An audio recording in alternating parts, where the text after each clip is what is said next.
This video will demonstrate the placement of the oropharyngeal airway, or OPA, when two providers are available. All esophageal airways require the patient to have no gag reflex.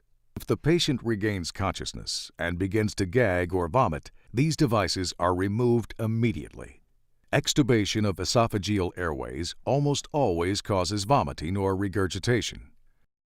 Consequently, suction equipment must be readily available when the device is removed. Observe standard precautions. The first provider brings the patient's head and neck into a neutral inline position and maintains stabilization while opening the patient's airway with a trauma jaw thrust maneuver.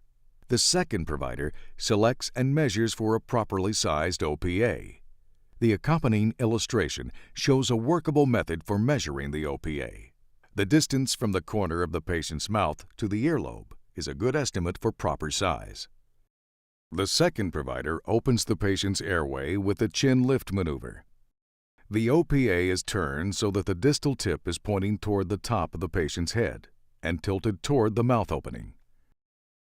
The second provider inserts the OPA into the patient's mouth and rotates it to fit the contours of the patient's anatomy. The second provider rotates the OPA until its inside curve is resting against the patient's tongue and holding the tongue out of the posterior pharynx.